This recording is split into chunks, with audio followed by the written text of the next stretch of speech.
Close your eyes. Listen to that voice inside you, the one you sometimes ignore. That is the echo of your dreams, the whisper of who you really are.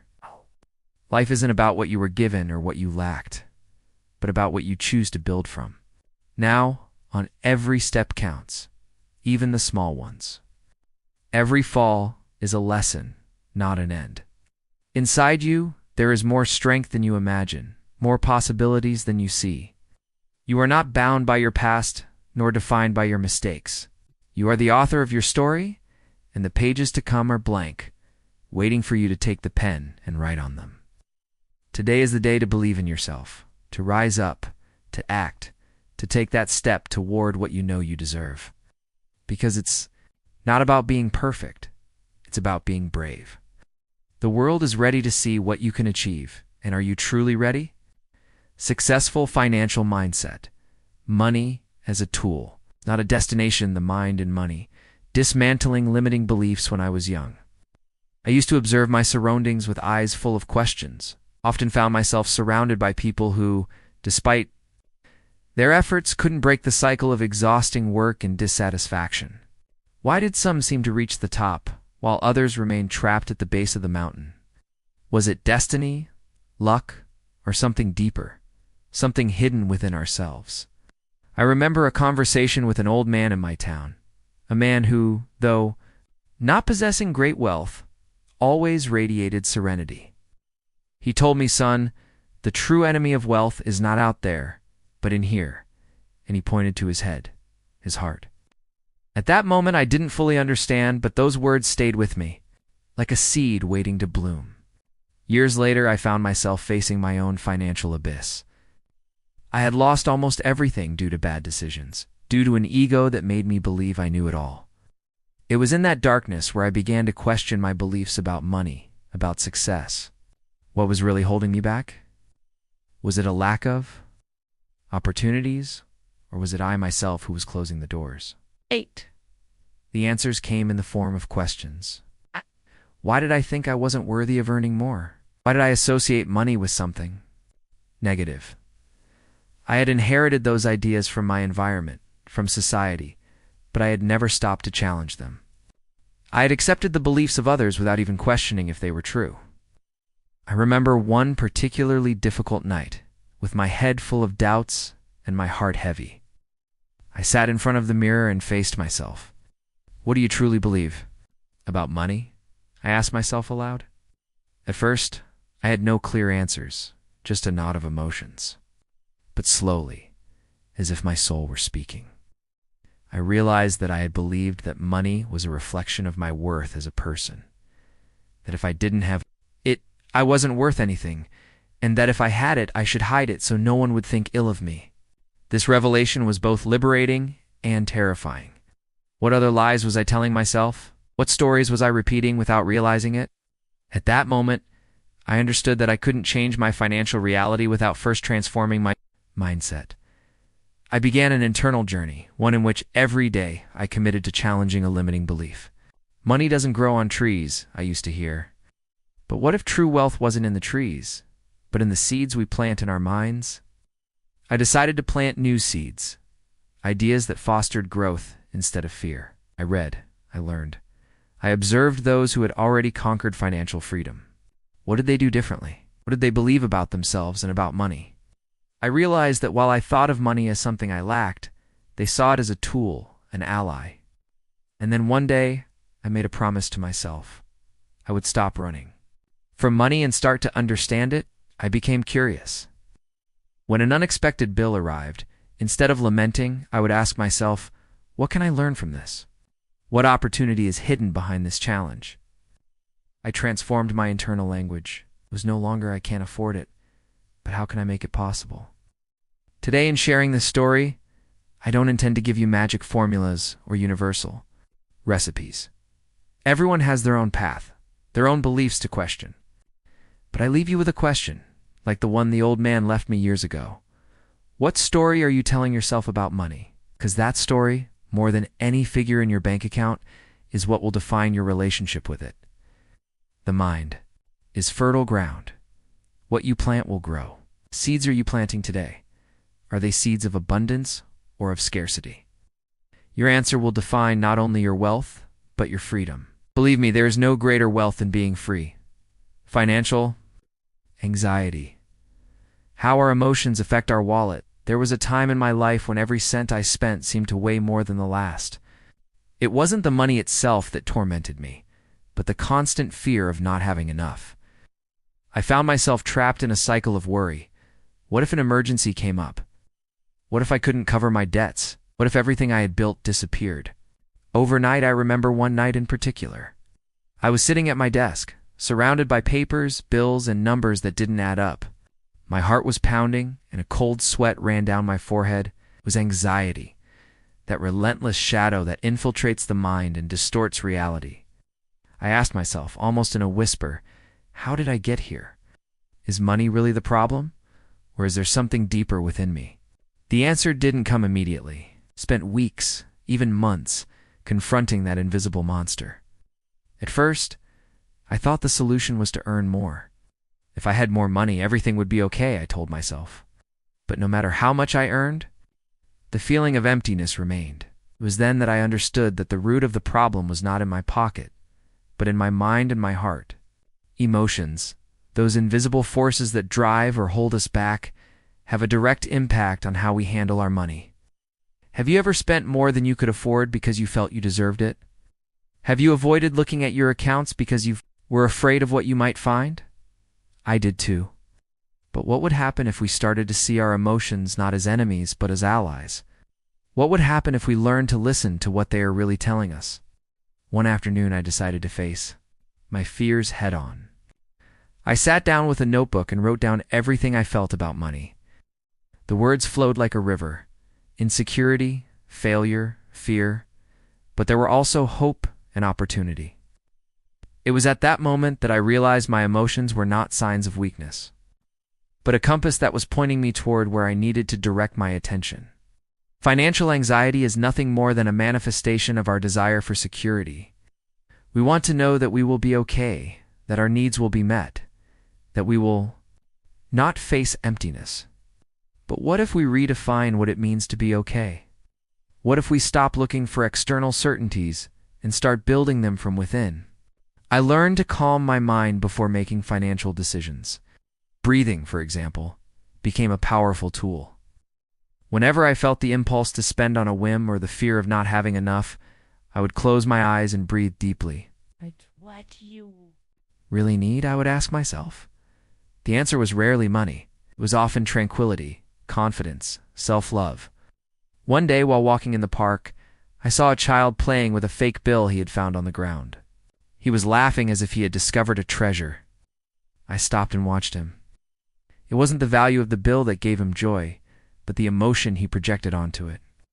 I realized that, in essence, money is neutral. It is we who load it with meaning. So I ask you, what meaning are you giving to money in your life? Is it a symbol of fear or possibility, of scarcity or abundance? The anxiety you feel is not an enemy, it is a teacher. It is here to show you what you need to heal. The next time you feel the weight of financial uncertainty, stop, breathe. Listen to what your heart and mind have to say to you. And remember, you are not your bank balance. You are not your debts. You are not your past failures. You are much more. And from that truth, you can begin to build a relationship with money that is based on peace, not on fear. Money can be an ally, but first, you must be an ally to yourself. Financial anxiety doesn't have to control you. You have the power to transform it into a reminder that even in the darkest moments, there's a light that never stops shining inside you. The psychology of saving. Building habits for the future. The first cent I saved was insignificant in anyone's eyes. It was a small copper disc that barely weighed in my hand. But in my heart, I felt I was holding a fortune. It wasn't the monetary value that transformed that moment into something memorable, but the silent promise I made when I put it away. It was a promise of the future, a pact with myself to build something bigger than any present circumstance. Saving was never an easy habit for me. I grew up in a home where money came and went like water in a turbulent river. Money is to be spent, my father used to say, while my mother worried about how to pay the next bill. Between those two forces, I learned to fear money and to desire it at the same time. It was a conflicting relationship that took me years to understand. Have you stopped to think about why saving seems like such an arduous task? Why, despite knowing it's important, do we always find excuses to postpone it? For a long time, I also fell into that trap. I would tell myself when I earn more, I'll start saving. But what happened when that day came? I found new expenses, new justifications, and the cycle repeated itself. One night while reviewing my accounts, I faced an uncomfortable truth. The problem wasn't how much I earned, but how I thought about money. I asked myself, what does saving mean to you? First, my answers were superficial. Security, stability, success. But then a deeper one came. Saving is an act of self-love, showing myself that I value my future as much as my present. I began to study those who had mastered the art of saving, not only as a financial practice, but as a mental habit. What I discovered changed me forever. Saving doesn't begin in the wallet, but in the mind. It is a conscious decision to prioritize what really matters over immediate gratifications. I remember a conversation with a wise friend who told me, every coin you save is a seed. Some will grow slowly, others quickly, but all have the potential to become something much bigger. I then asked myself, what am I sowing today for the tomorrow I desire? And more importantly, am I willing to wait the necessary time to harvest? It was at that moment that I designed my first saving strategy. It wasn't about large amounts or extreme sacrifices. I started with a small, almost imperceptible percentage of what I earned. But what at first seemed insignificant soon began to take shape. Month after month, I saw that fund grow, and with it, my confidence in myself. But not everything was easy. There were days when the temptation to spend was overwhelming, irresistible offers, momentary desires, the illusion that something material could fill an emotional void. Ow. In those moments, I would stop and ask myself a simple but powerful question: is this an investment in my future well-being or an escape from my present? The answer, although uncomfortable, put me back on the path. I discovered that saving is not just about accumulating money, but about building a bridge to our dreams. Every coin saved is a step closer to freedom, to peace of mind, to the possibility of living a life designed by choice and not by necessity. Saving is an act of faith in oneself, a declaration that tomorrow deserves our effort today. Today, when I look back, I realize that the habit of saving not only changed my relationship with money, but also with myself. It taught me discipline, patience, and above all, gratitude. Gratitude for every small step, for every conscious decision, for every day in which I chose to believe in a better future. So I ask you, what seeds are you planting today? What story do you want to tell your future self when you look back? Remember, it's not about how much you can save, but about starting, about committing to yourself. Because in the end, every habit you build is a promise kept. And there is no greater wealth than living in peace with the promises you make to yourself. Purpose and finances, the engine to save and grow one day. While walking down a lonely street, at dusk, I found myself reflecting on a question that had tormented my mind for years. Why save? Why make an effort if in the end, everything seems so fragile, so uncertain? The sun, as it bid farewell behind the mountains, seemed to answer me with a warm glow, almost whispering, because purpose guides, even when the path gets dark. When I was young, saving seemed like a soulless task, a mechanical and emotionless discipline. Saving money for a nebulous future, I told myself, was like planting seeds in a field that I would never see flourish. But then life taught me something that changed my perspective forever. You don't save for the simple act of saving, but for what that act symbolizes. It is a reflection of what we value, what we dream of, what we want to be. It was during a moment of personal crisis when I discovered this truth.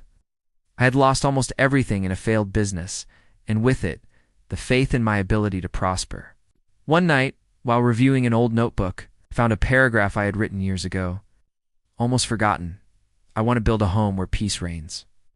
A space for my family, where no matter what happens outside, we always feel we have a refuge. That simple statement shook me. I had lost sight of my purpose. Then I asked myself, what does it really mean to have a financial purpose? How can it guide our decisions, even in the most difficult moments? The answer didn't come immediately, but it began to take shape with every decision I made. From that day on, I realized that money was not the end, but the means. It wasn't about accumulating for the sake of accumulating, but about creating something that made sense. Something that nourished the soul as much as the body. One morning, while talking with a mentor, he said something that marked my life. Money you save without a purpose is like a boat without a rudder. It can float, but it will never reach any port. His words resonated within me. I realized that what I had lacked was not discipline, but direction. Purpose became my lighthouse, illuminating every decision, guiding me even when the waters seemed turbulent. I began to make a list of the things that truly mattered to me. They weren't material objects, but moments, experiences, dreams. I wanted to travel to learn about cultures that enriched my spirit. I wanted to give my children an education that would open doors for them. And above all, I wanted the freedom to choose how to live my life without being tied to constant financial worries. Each of those desires became a tangible goal, a reminder of why I was saving. It wasn't an easy path. There were days when it seemed simpler to give up and live for the day, enjoying the present without thinking about the future. But every time, the temptation appeared. I would ask myself one question. Does this expense bring me closer to or further away from my purpose? That question became my compass, helping me make conscious, not impulsive decisions. Saving stopped being an obligation and transformed into an act of love toward my future. Every coin saved represented a step toward those dreams that seemed distant, but that I knew one day I would reach. And it wasn't just the money that was growing, but also my confidence, my vision, my sense of direction. Today, in sharing this story, I want to invite you to pause and reflect. What purpose guides your financial decisions? It's not about how much you have or how much you can earn, but about why you do it. What is that valuable thing you want to build? What dream makes every effort worthwhile? Remember, purpose not only motivates you to save, but gives meaning to every sacrifice. When you are clear on the why, the how becomes easier. Purpose is the engine that transforms saving into a tool for growth, for living a life aligned with what really matters. So I ask you, what is the port you want to reach? Because when you find it, you will discover that the journey to it is as valuable as the destination itself.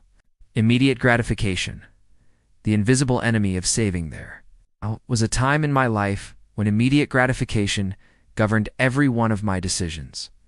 The excitement of having something new, of satisfying a desire instantly, seemed to fill a void I didn't know how to name. A costly dinner? An elegant suit? The latest gadget on the market, everything seemed to justify the expense. Although something inside me whispered that that happiness was as fleeting as the breeze. I remember a specific afternoon when I was far from understanding the impact of my choices. I had received a small bonus at my job, and before the day ended, I had already spent half of it on things I didn't really need. As night fell, instead of feeling satisfied, I was overcome with a restlessness. Difficult to explain. I looked at the objects I had bought and realized that none of them filled that space inside me. I asked myself, what am I trying to compensate for? What void am I trying to fill with each impulsive purchase? That question was the start of a profound change. I understood that it wasn't money that was slipping through my hands, but my own freedom. Each hasty decision was a small surrender, one more obstacle on the path to my goals. Immediate gratification was not just a habit. It was a silent thief, robbing me of the opportunity to build something lasting. One day, a wise friend told me a story that was etched in my memory. Immediate gratification, he told me, is like a spark in the darkness. It can illuminate for an instant, but it will never replace the constant light of a well-fed flame. Do you prefer a fleeting flash or a fire that warms you for a lifetime? That image made me reflect deeply. How many times do we sacrifice a bright future for a fleeting moment of satisfaction? I began to observe myself more closely. Every time I felt the urge to buy something on a whim, I would ask myself a key question. Is this a want or a need? At first, the answer was not always clear. My mind, accustomed to justifying the unjustifiable, tried to convince me that everything was indispensable. But over time, I learned to distinguish between what truly added value to my life and what only fed an illusion. Immediate gratification didn't disappear overnight. It was like an insistent old friend who showed up uninvited. But every time I managed to resist its temptation, I felt an inner strength grow. Saving, in contrast, became an act of patience, a declaration of confidence in my ability to wait for the best. I remember the first time I managed to save for something significant. It was a trip I had dreamed of for years. Month after month, I set aside a small part of my income, ignoring the daily temptations that called to me with their shine. When the moment finally came to leave, the trip was not only memorable, but was filled with a deeper meaning. It was a testament to my determination, to my ability to choose the important over the urgent. Today, when I observe the world around me, I see how immediate gratification continues to be a powerful force. We live in an era in which everything seems to be within a click's reach, in which promises of instant happiness bombard us at every moment. But I ask you, is it worth it? Is it worth trading the tranquility of tomorrow for the fleeting emotion of today? True wealth is not in what you can have now, but in what you are willing to build with patience and purpose. Every decision counts. Every small act of resistance strengthens your character and brings you closer to a life of greater freedom. So the next time you feel the urge to give in to immediate gratification, stop. Breathe. Ask yourself, am I investing in my future or simply feeding a passing desire? Remember, immediate gratification may seem sweet, but nothing compares to the lasting satisfaction of having chosen the path of wisdom and intention. It is on that path where you will find a peace that no purchase can offer. Childhood beliefs and their impact on financial management when I was a child. I used to hear adults talk about money with a tone that oscillated between worry and resignation. The phrases, "money doesn't grow on trees," or "we can't afford that," were as common as the songs sung at birthdays. Without realizing it, those words began to build the foundations of my relationship with money, a terrain that I would later discover was plagued with fears and limitations. I remember a particular scene. I was sitting at the kitchen table, watching my mother meticulously count bills to make sure they were enough to pay the accounts. "If you learn to save from now on, you won't suffer when you grow up," she told me with a sigh, without knowing that those words would be etched in my mind as a constant warning. But was that advice really a lesson in abundance or a seed of scarcity? Years later, while facing my own financial challenges, I began to notice how those ideas from my childhood continued to influence every decision I made. There was a persistent fear, a whisper that said, "What if it's not enough? What if everything disappears?" I asked myself, how deep do the beliefs we acquire in childhood go? How do they shape our ability to handle money even when we are adults? It was then that I embarked on an inward journey, a conscious effort to unravel the stories I had inherited. I discovered that childhood financial beliefs are not just thoughts, but narratives that we repeat without questioning. Have you ever stopped to think about the phrases about money you heard as a child? What messages did you receive about wealth, poverty, effort, and success? I had never done it until that moment. One day, while talking with a close friend, I shared these reflections. He told me how in his family it was said that money is the root of all evil. That belief had led him to feel guilty every time he earned more or enjoyed a luxury. How can you prosper? I asked him if you believe that financial success will make you less moral or less worthy. It was in that conversation that I understood something vital. Our beliefs are not absolute realities. They are lessons that we can rewrite. I decided to confront mine. One night I sat down with a notebook and wrote down all the phrases about money that I remembered hearing as a child. Some made me smile, others filled me with sadness. But seeing them on paper, I realized that many did not belong to me. Were echoes of the worries and experiences of others, not of my truth. I asked myself, which of these beliefs serve me today? Which ones limit me? and slowly, I began to replace the limiting ones with affirmations of possibility. In the process, I learned to treat money not as a judge, but as an ally. I no longer saw saving as a punishment, but as an act of love toward my dreams. It stopped being a source of anxiety to become a tool for growth. But this change didn't happen overnight. It was the result of small steps, of questioning what seemed unquestionable, of deciding that my present would not be governed by the shadows of my past. Today, looking back, I realize that we all carry with us the voices of our childhood. Some inspire us, others limit us, but none have the power to define us unless we allow them to. You can also choose which stories to keep telling and which to leave behind. Ask yourself, what beliefs about money did I inherit as a child? How do they affect my life today? Am I willing to free myself from those that no longer serve me? Childhood beliefs are like maps we inherit, but we can always redraw the path. Doesn't matter where you come from or what they told you about money. What matters is what you decide to believe now, because in the end, the power to transform. Your financial life is in your hands, not in the words of others. And when you achieve it, you will discover something wonderful, that you are not only changing your relationship with money, but also the legacy you will leave for those who come after you. Asterisk, asterisk, social comparison and the weight of expectations.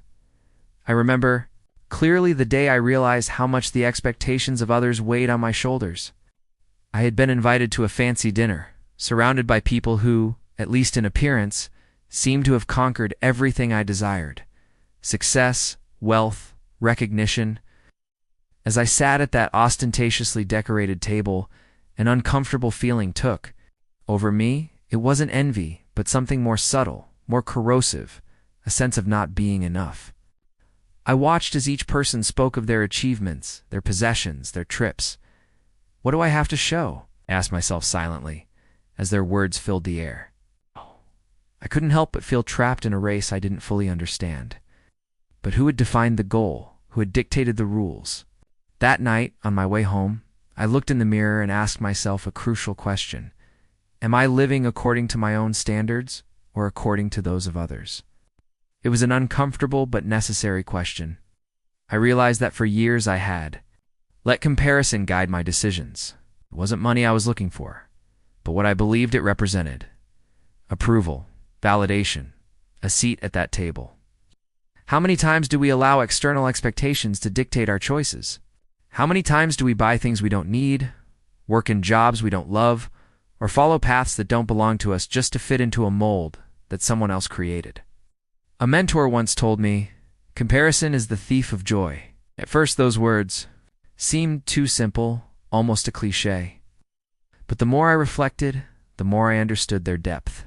Comparison robs us not only of joy, but also of our authenticity, our ability to see the unique value that each one of us brings to the world. Decided to take control of my life, but it wasn't easy. We live in a world that constantly pushes us to compare ourselves. Social networks that show perfect lives, friends who share their achievements, families that remind us what we should have achieved at a certain age. However, I learned something powerful. Comparison only has power over us if we let it in. I began to redefine my relationship with expectations. Every time I felt the temptation to measure myself against the standards of others, I would stop and ask myself, is this what I really want? Or am I chasing a dream that doesn't even belong? To me, those questions became my anchor, my constant reminder that my path was unique and didn't need to look like anyone else's. In that process, I discovered that the true weight of expectations didn't come from others, but from myself. It was I who had chosen to carry them, who had allowed them to define my value.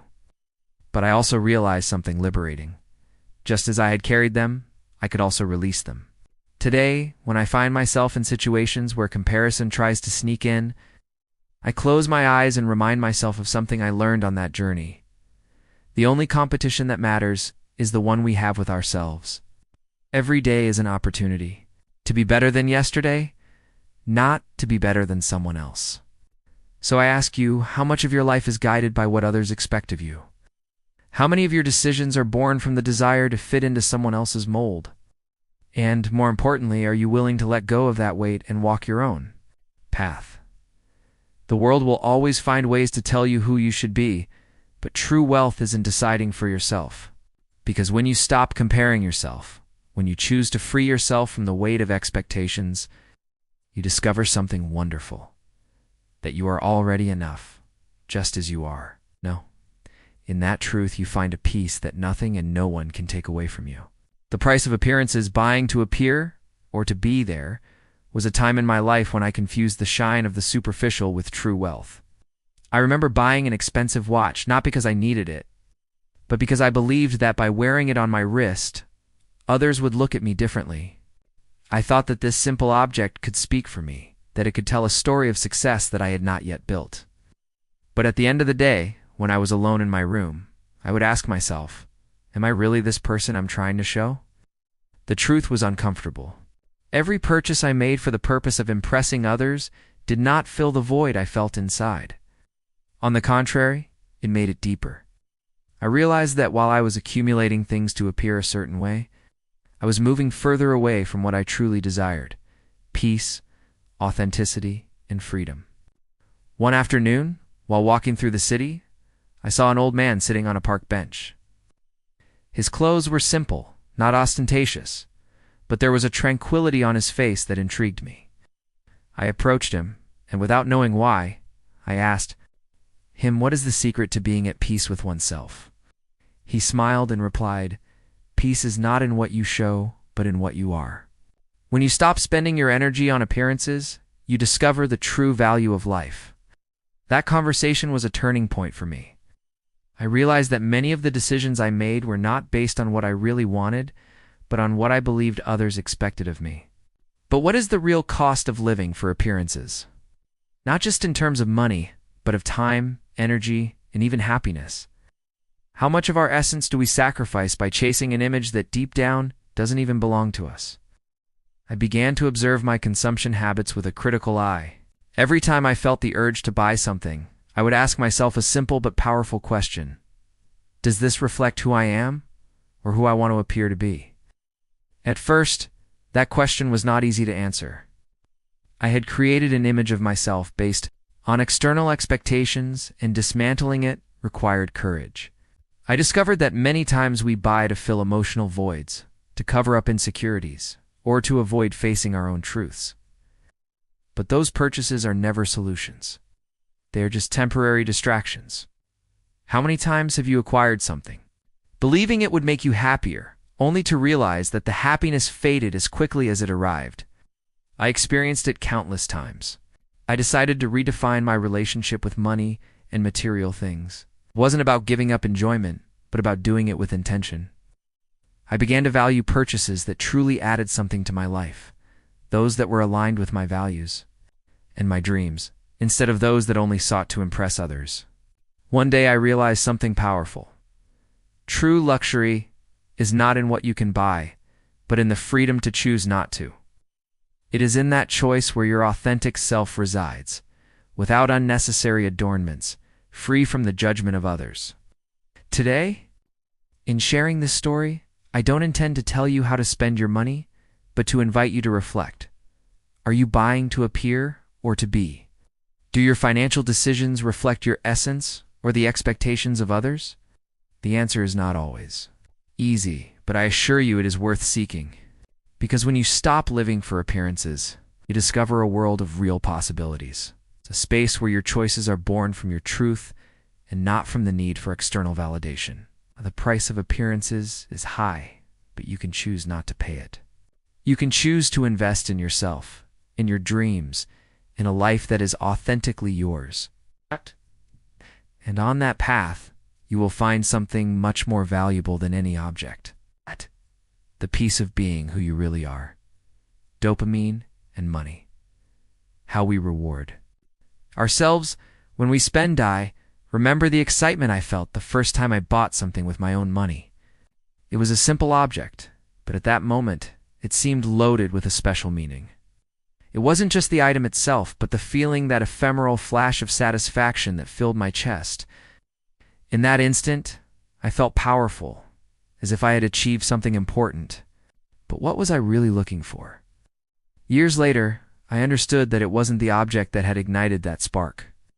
But the release of dopamine, that chemical in our brain that rewards our actions with a feeling of pleasure, spending had become a way to seek comfort, to reward myself for the efforts and sacrifices of daily life.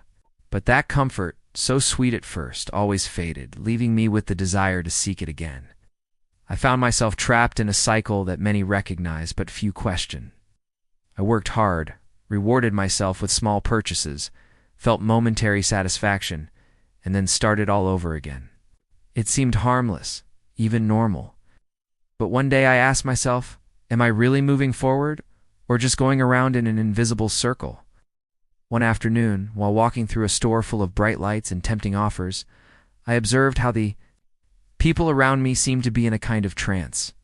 Quick movements between aisles, credit cards sliding, fleeting smiles as they held new bags. I asked myself, what are they looking for? What am I looking for when I spend this way? Went home with empty hands, but with a heart full of questions. I began to investigate what was happening in my mind every time I spent money. I discovered that dopamine, although powerful, is a deceptive resource.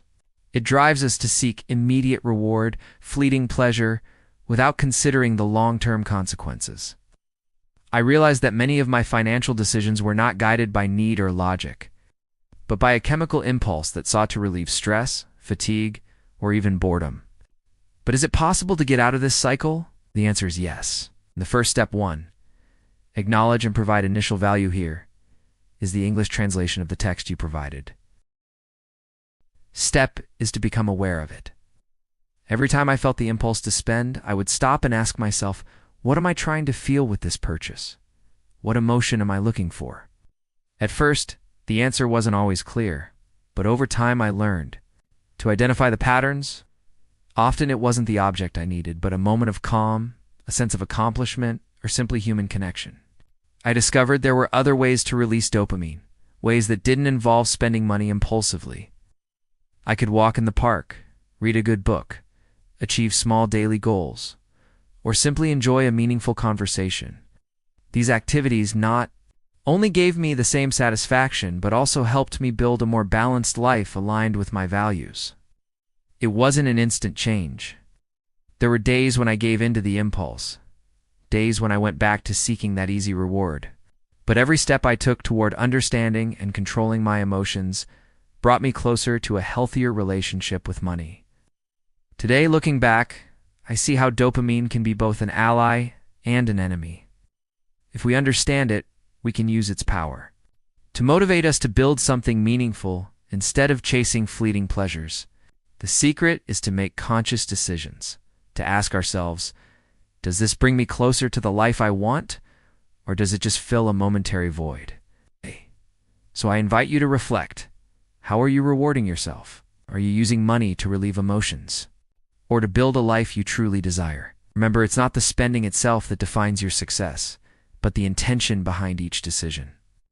When you learn to manage your dopamine instead of letting it manage you, you discover a freedom that no purchase can offer you. Because in the end, true wealth is not in the things we accumulate, but in the emotions we cultivate by living a life with purpose and awareness, personal responsibility and financial success. Beyond blame, there was a time in my life when blaming circumstances seemed to be the easiest answer. If only I had been born into a rich family, if the system were fairer, if opportunities came to me like they'd come to others. These phrases filled my mind every time I faced a financial difficulty. However, there was something unsettling about those words. They didn't empower me. They only fed my frustration. I remember one specific afternoon. I was sitting on a park bench after having lost an opportunity I had desired with all my heart. I was angry not just with the world, but with myself. I asked myself, why do others seem to move forward while I remain stuck? What am I doing wrong? It was then that an unexpected thought crossed my mind. Maybe it's not the world that needs to change, but me? That thought stayed with me like a small spark, slowly illuminating areas of my life that I had ignored. I began to realize that although I couldn't control every external circumstance, I did have the power to decide how to respond to them. It was easier to blame the system, the past, or even bad luck, but that blame never solved anything. The only thing it did was keep me tied to a state of inaction. Conversation with a mentor helped me solidify this idea. Success, he told me, is not a matter of luck, but of taking total responsibility for your life. It's not about blaming yourself for what you haven't achieved, but about recognizing that the power to change has always been in your hands. Those words, although uncomfortable, were the beginning of a profound change. I began to analyze every financial decision I made. Instead of looking for excuses, I asked myself, what could I have done differently? What can I learn from this? At first, facing my own mistakes wasn't easy. I felt a mix of shame and regret. But over time, I understood that those moments were not failures, but lessons that taught me to be more conscious and strategic. I realized that blame, when not managed properly, becomes a paralyzing burden. But when we transform it into responsibility, it becomes a powerful tool. I began to take responsibility for every aspect of my financial life, from small daily expenses to big decisions. Every step, every choice, brought me closer to the person I wanted to be. I learned to accept that I couldn't change my past, but I could use it as a map to avoid making the same mistakes in the future. I discovered that taking responsibility didn't mean carrying all the weight of life, but recognizing that I had the power to choose how to face each challenge. One day, while talking with a friend who was going through a similar situation, he said, "But it's not my fault that the market is so complicated. What can I do?" I responded with something I had learned on my own journey. We can't always control the market, but we can always control our mindset and our actions. Success begins when we stop looking for someone to blame and start looking for how to move forward. Today, reflecting on my path, I see how this change in perspective transformed not only my relationship with money, but also with life itself. Every time I took responsibility, I gained something invaluable: clarity, confidence, and the power to decide my next step. I ask you, what stories do you tell yourself about your failures? Are you looking for culprits or solutions? Are you willing to take responsibility for your financial life, not as a burden, but as an opportunity to grow and prosper? Remember, success is not about being perfect, but about being intentional. It's not about avoiding mistakes, but about learning from them. When you take the reins of your life, even in the darkest moments, you discover a liberating truth. You have always had the power to change, to improve, to build the life you want. Personal responsibility is not a burden, it is a gift. It is the key that opens the door to a future where every decision you make brings you closer to your true potential. And that future, believe me, is waiting for you to claim it. The balance of wealth, relationships, time, and well-being. Years ago, I pursued money with all the intensity of a hungry man. I believed that achieving wealth would be the solution to all my problems, the key to opening the doors to happiness.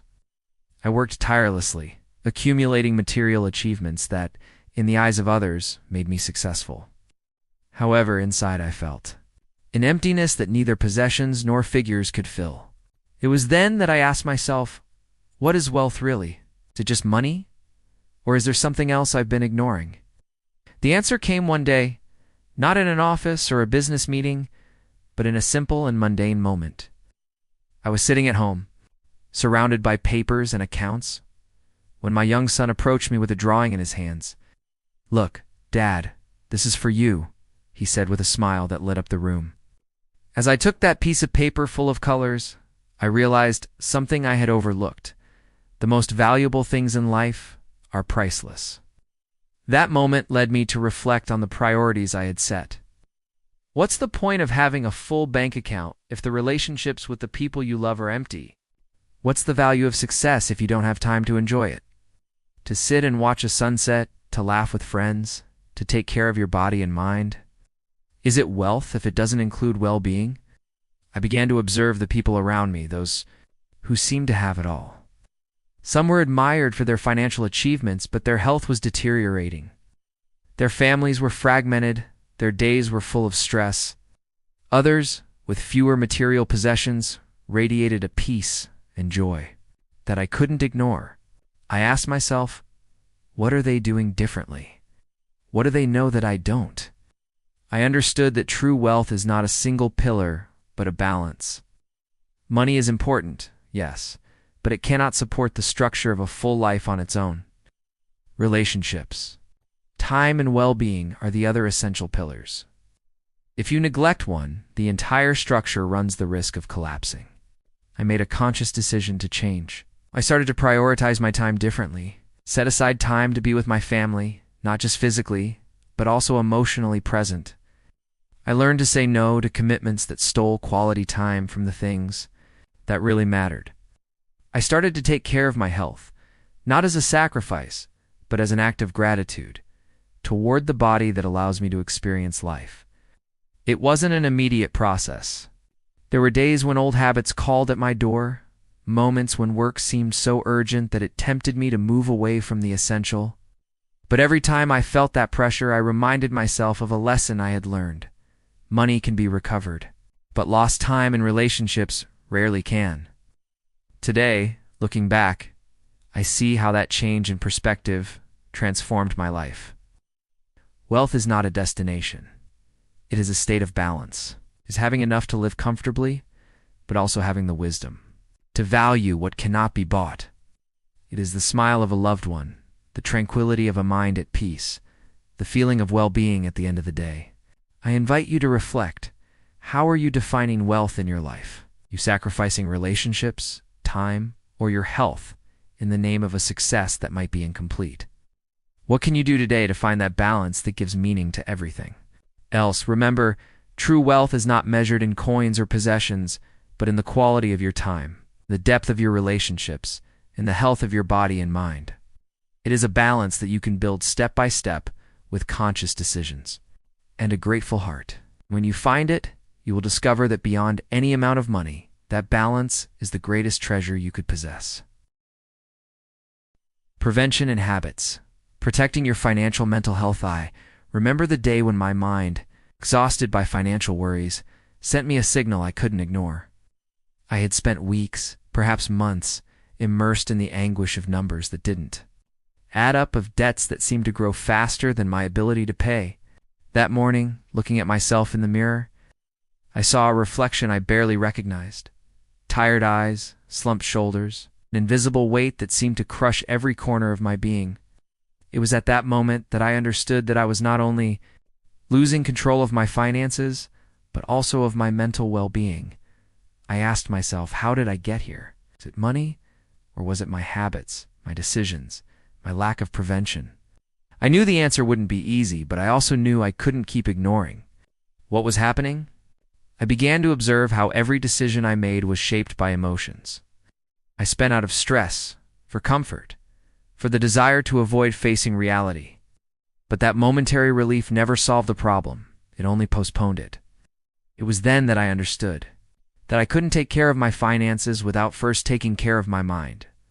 A mentor once told me, prevention is not just about avoiding problems.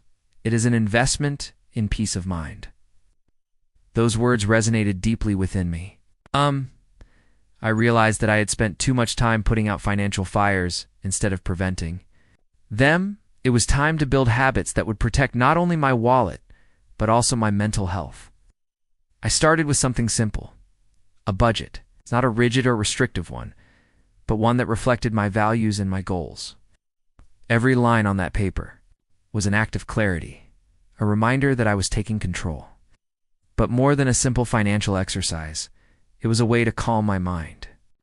By knowing exactly where every cent was going, the chaos inside me began to dissipate. I also learned to anticipate challenges.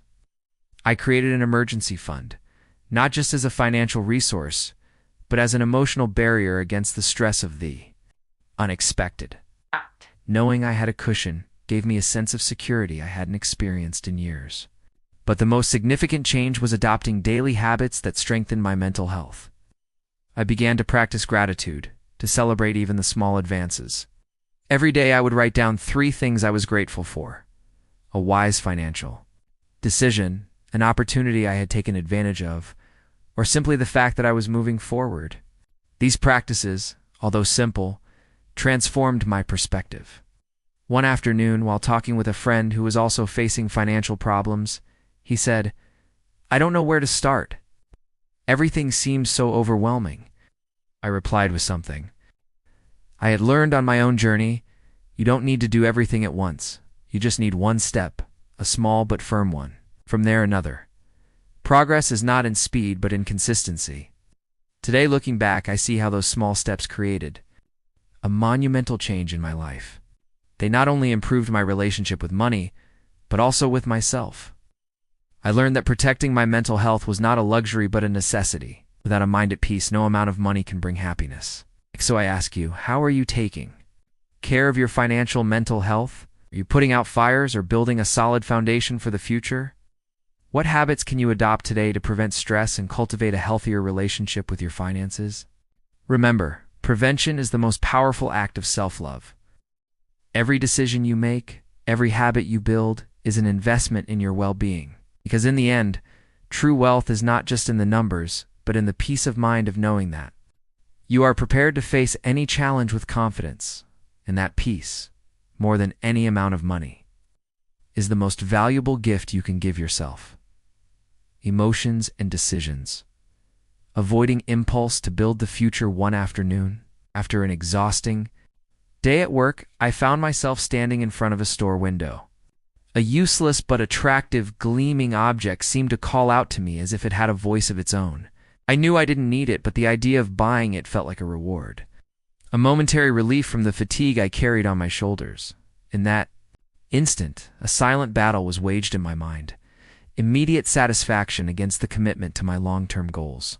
I decided not to buy it. It wasn't easy. The impulse screamed, but a calmer, wiser voice reminded me that every decision, no matter how small, has the power to bring us closer to or take us further away from our future. As I walked away from the store, I asked myself, how many times do we let our emotions take the wheel while our goals are relegated to the back seat? That moment led me to reflect on the decisions I had made throughout my life. I realized that many of them had not been the result of logic or planning, but of an emotional response to fleeting circumstances.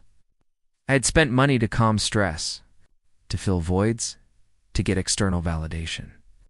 But those expenses, although momentarily satisfying, rarely contributed anything significant to my life.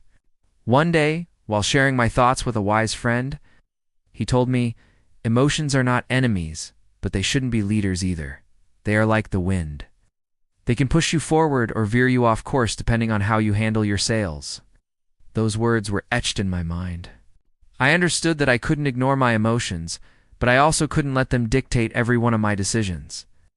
I began to practice a simple but transformative habit, the pause.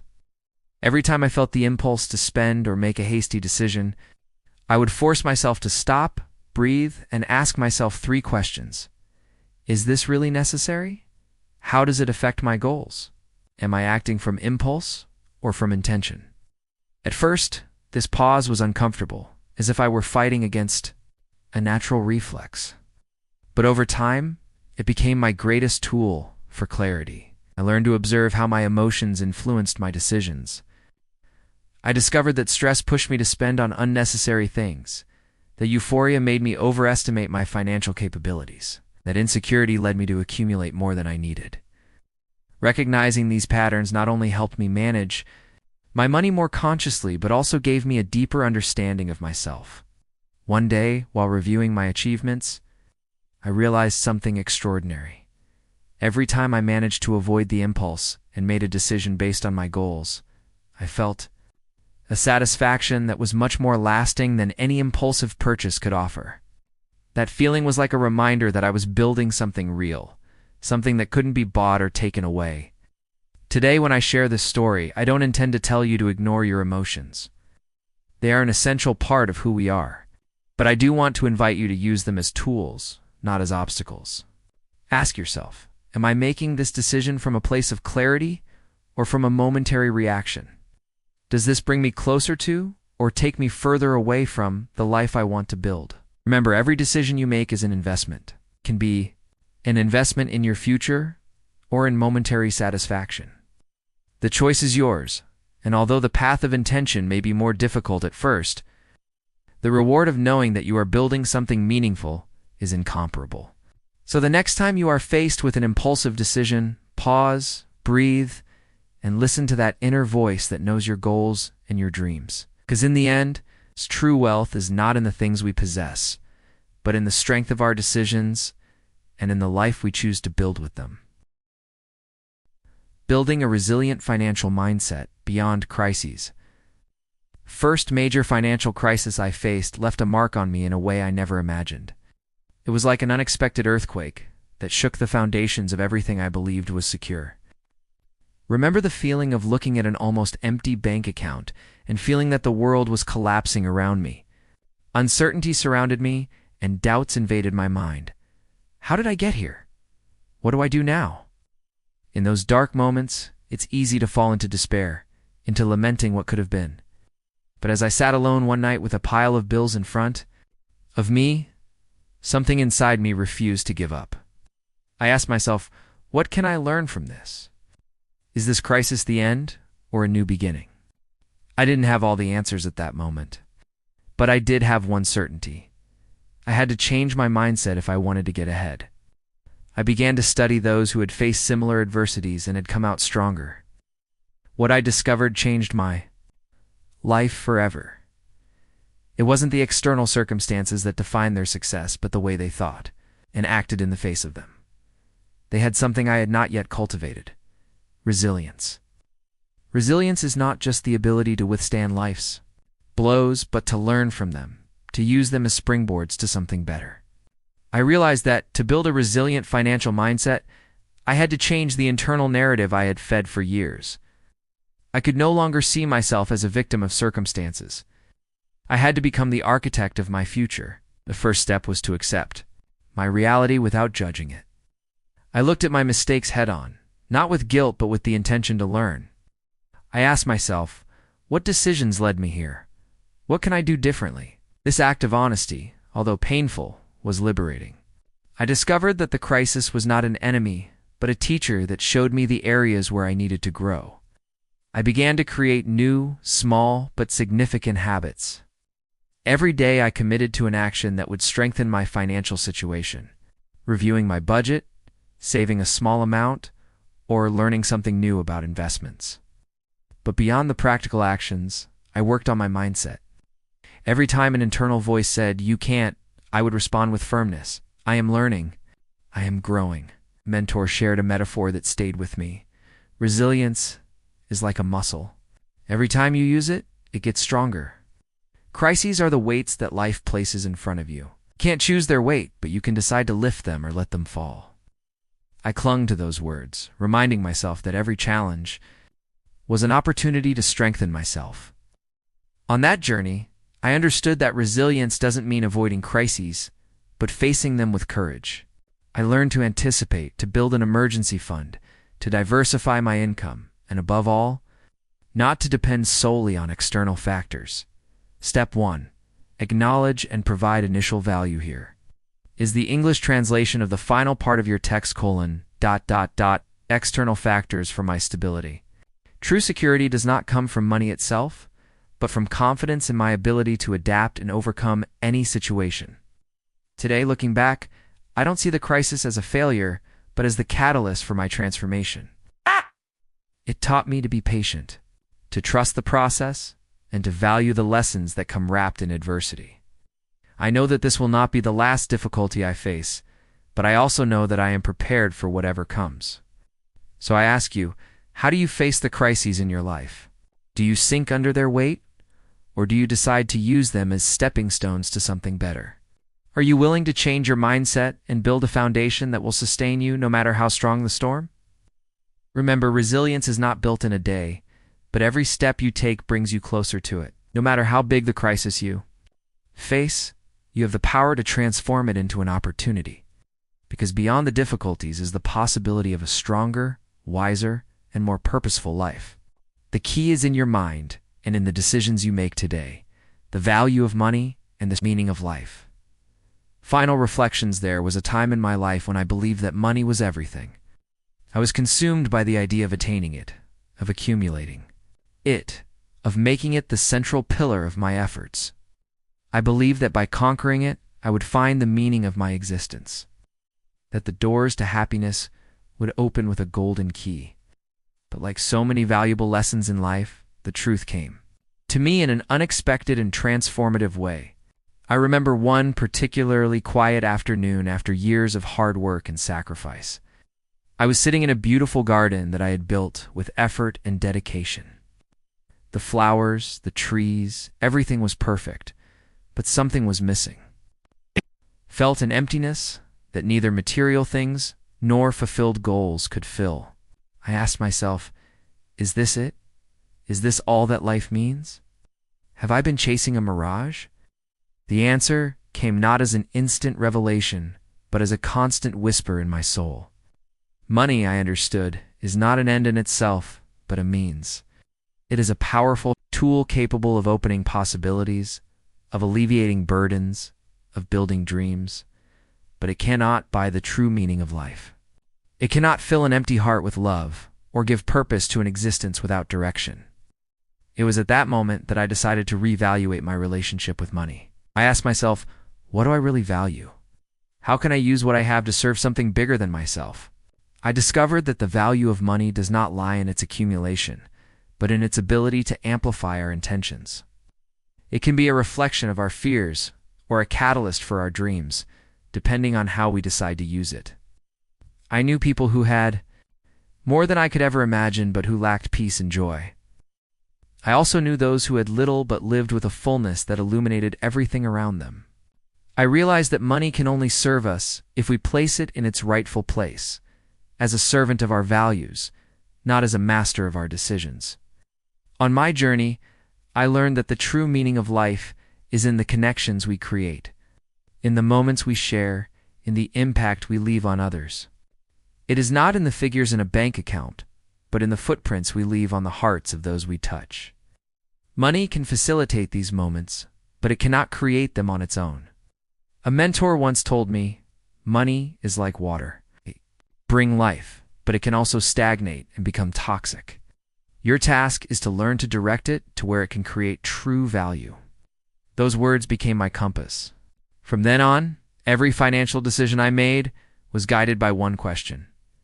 Does this contribute to the meaning I want to give my life?